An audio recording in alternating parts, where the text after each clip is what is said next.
அந்த நகரத்துல இருந்தது ஒரு சின்ன சந்து. அந்த சந்தோட ஓரத்துல ஒரு சின்ன தள்ளு வண்டியில மிளகா பஜ்ஜி, உருளைக்கிழங்கு பஜ்ஜிகளை போட்டு வித்துட்டு இருந்தா கீதா. கீதாவோட கடையோட டேஸ்டுக்காகவே அந்த ஊரை சுற்றியுள்ள பகுதிகள்ல பெரிய மவுஸ் இருந்துச்சு. ஆனா அவளோட வண்டி இருக்கிற இடத்துல மக்கள் நடமாட்டம் ரொம்ப குறைவா இருக்கும். கீதாவுக்கு ரீத்து அப்படின்னு ஒரு தங்கச்சி இருக்கா.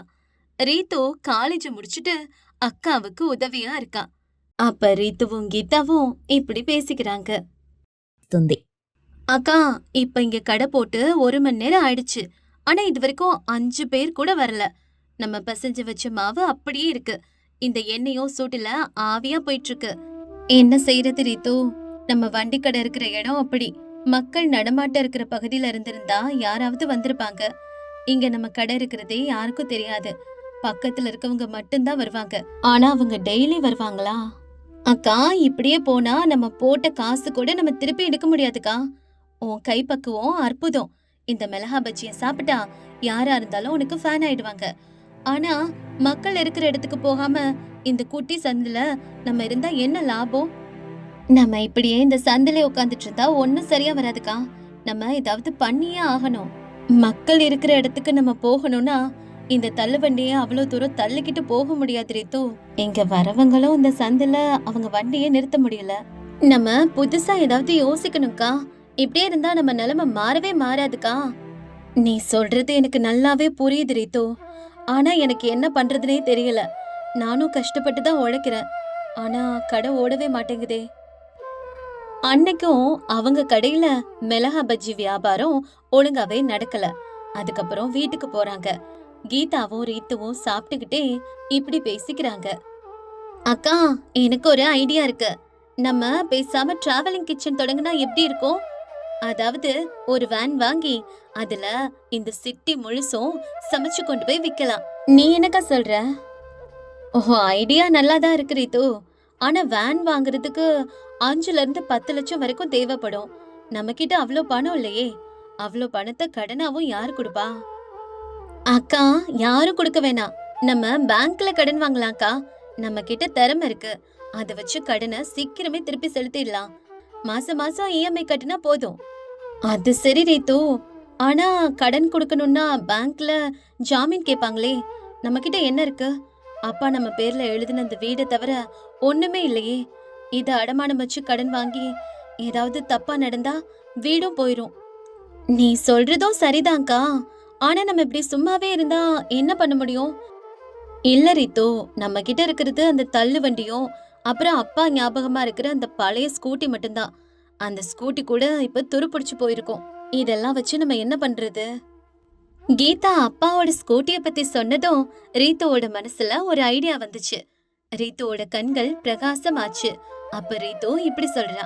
அக்கா, எனக்கு ஒரு சூப்பர் ஐடியா வந்திருக்கு. நம்ம அப்பாவோட ஸ்கூட்டியே கிச்சனா மாத்தினா என்ன? இப்ப நம்ம வேன் வாங்க வேண்டிய அவசியமே இல்லல்ல. என்ன ரீத்து சொல்ற? ஸ்கூட்டில எப்படி சமைக்க முடியும்? பைத்தியக்காரத்தனமா பேசாதடி. அக்கா, உனக்கு புரியல. இது பைத்தியக்காரத்தனம் இல்லக்கா. இது ஒரு சூப்பரான ஐடியா. அந்த பழைய ஸ்கூட்டில சின்ன சின்ன சேஞ்சஸ் பண்ணலாம். அதுக்கப்புறம் பின்னால ஒரு இரும்பு ஸ்டாண்ட் செஞ்சுட்டு அதுல நீ சமைக்கிறதுக்கு தேவையான பொருட்கள் எல்லாம் வச்சுக்கலாம். இதுக்கு நம்ம மொபைல் ஸ்கூட்டி கிச்சன்னு பேர் வைக்கலாம். சமைக்கிறதுக்கு தேவையான பொருள் எல்லாம் வெயிட்டா இருக்குமே. அதெல்லாம் வச்சா ஸ்கூட்டி தாங்குமா? அது மட்டும் இல்ல, போலீஸ் பிடிச்சிட்டா? அக்கா, அத பத்தி எல்லாம் நீ கவலைப்படாத. லைசென்ஸ், பெர்மிஷன் எல்லாத்தையும் நான் பாத்துக்கிறேன்.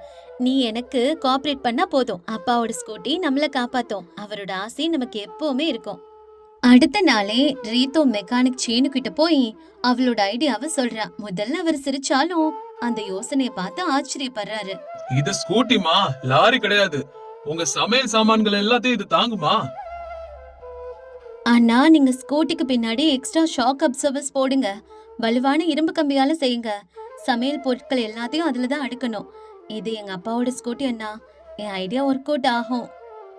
சரிம்மா, நீ இவ்வளவு சொல்றதுனால நான் செஞ்சு பாக்குறேன். ஆனா ஒரு கண்டிஷன்.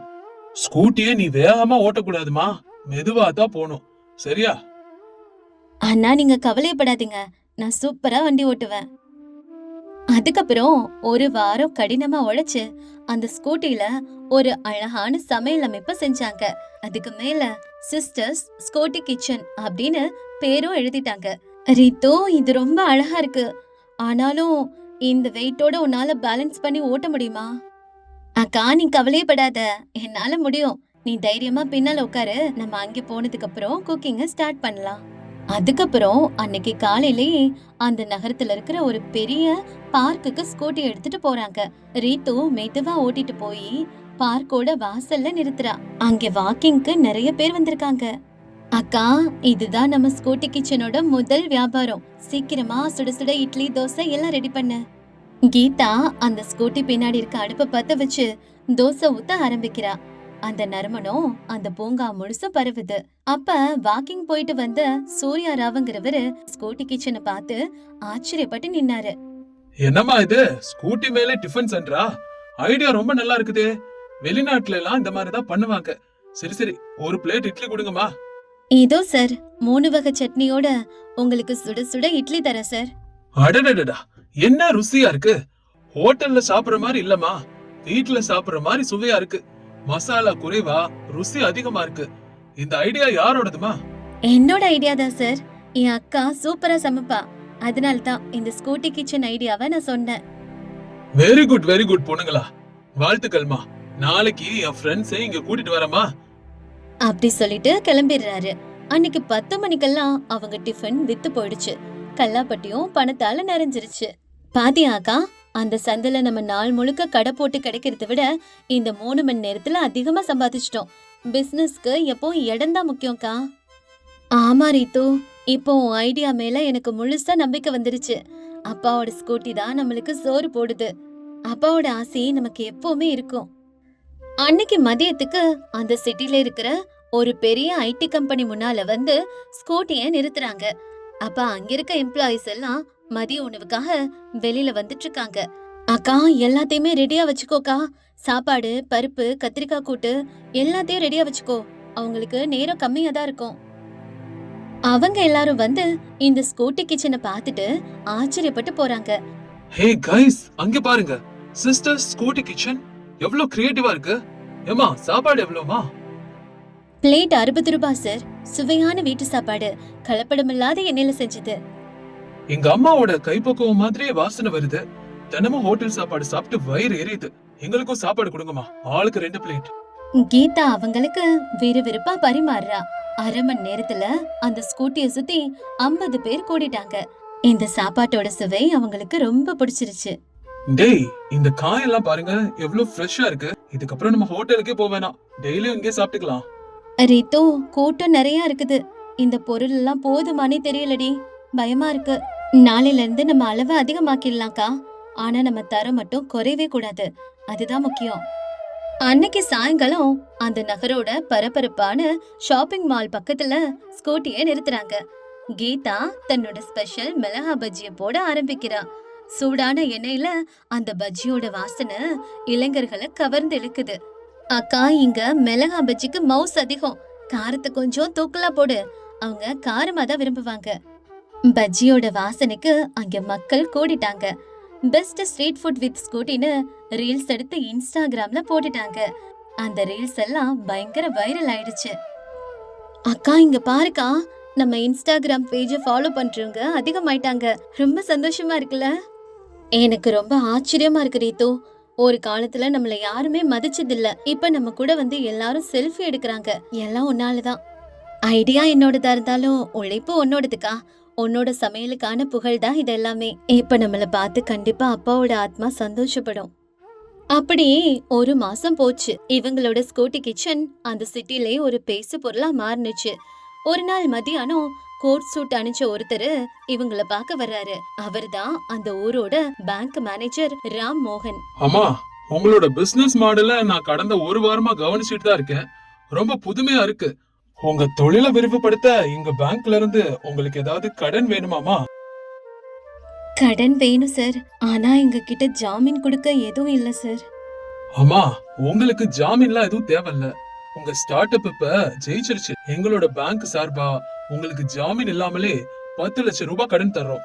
நீங்க இது போல இன்னும் 5 ஸ்கூட்டிகளை ஏற்பாடு பண்ணுங்க. உங்களோட வெற்றி இங்க இருக்க பல பெண்களுக்கு முன்னுதாரணமா இருக்க போதுமா? ரொம்ப நன்றி சார். எங்களோட நம்பிக்கை உண்மையாயிடுச்சு. எங்களோட கனவுக்கு உங்க பேங்க் துணையா நிக்க போகுது சார். இந்த கடன் மட்டும் இல்லம்மா, எங்களோட பேங்க் ஊழியர்களுக்கு மதிய உணவு ஒப்பந்தத்தையும் உங்களுக்கே கொடுக்கணும்னு நினைக்கிறேன். நாளைக்கு பேங்க் வந்து சைன் பண்ணிடுங்க. ரீத்து, இது என்னடி 10 லட்சம் கடன் பிளஸ் கான்ட்ராக்ட், இதெல்லாம் என்னால நம்பவே முடியல ரீத்து. இதெல்லாம் வெறும் ஆரம்பம்தான்க்கா. நம்ம இன்னும் பெரிய உயரத்துக்கு போகணும். கொஞ்ச மாதங்களுக்கு அப்புறம் இப்ப சிட்டியோட 5 முக்கியமான இடங்கள்ல 5 ஸ்கூட்டி கிச்சன்ஸ் இருக்கு. கீதா இப்போ மாஸ்டர் செஃப்பா சமையல்களை மேற்பார்வையிடுறது மட்டும் பண்றா. ரீத்து மேனேஜிங் டைரக்டர் போல தொழில நிர்வகிக்கிறா. பல ஐடி கம்பெனிஸ்ல மதிய உணவுக்காக இவங்க கிட்ட ஒப்பந்தம் போட்டிருக்காங்க. ரீத்து, நம்ம அப்பாவோட பழைய ஸ்கூட்டியை நம்பி அன்னைக்கு நம்ம தொழில ஸ்டார்ட் பண்ணோம். இப்ப நம்ம கிட்ட 50 பெண்கள் வேலை செய்யறாங்க. நம்மனால அவங்களுடைய வாழ்க்கை தரமும் உயர்ந்திருக்குல்ல. ஆனாலும் என்னால நம்ம இவ்ளோ தூரம் வந்தது நம்பவே முடியல ரீத்து. அக்கா, நம்மளோட எண்ணம் நல்லதா இருந்தா, அதை செய்யற விதத்துல நேர்மை இருந்தா நம்மளுக்கு எல்லையே இல்லக்கா. நம்மளோட ஸ்கூட்டி கிச்சன் இப்ப இந்த நகரத்தோட ஒரு அடையாளம். அப்புறம் இன்னைக்கு பார்த்த இந்த பெரிய கார், அதையும் நம்ம சீக்கிரமே வாங்க போறோம்க்கா. நமக்கு அந்த கார்லாம் வேண்டாம் ரீத்து. அப்பாவோட அந்த ஸ்கூட்டி இருந்தாவே போதும். அதான் நம்மளோட லக்கி சாம். நீ அத ரொம்ப அழகா மாத்திட்ட. ஆமாக்கா, எப்பவுமே தொழில்ல முதலீட்டை விட விடாமுயற்சி தான் ரொம்ப முக்கியம். அப்புறம் நம்ம கதைய உள்ளூர் சேனல்ல பேட்டி எடுக்க நாளைக்கு வராங்களாக்கா. அக்கா தங்கச்சி 2 பேரும் ஒருத்தர் கட்டி புடிச்சுக்கிட்டு மகிழ்ச்சியில ஆனந்த கண்ணீர் விட்டாங்க. ஷெட்டில துருப்பிடிச்சு போய் கிடந்த அந்த பழைய ஸ்கூட்டி தான் இன்னைக்கு இவங்களோட வெற்றிக்கு முழு காரணமா இருந்தது. அந்த ஊர்ல தன்னம்பிக்கைக்கு எடுத்துக்காட்டா இவங்க கதையத்தான் எல்லாரும் பேசினாங்க. சூழ்நிலை நமக்கு சாதகமா இல்லைன்னு வருத்தப்படுறதை விட இருக்கிற விஷயங்களை வச்சு புதுசா யோசிச்சா நமக்கு வெற்றி நிச்சயம்.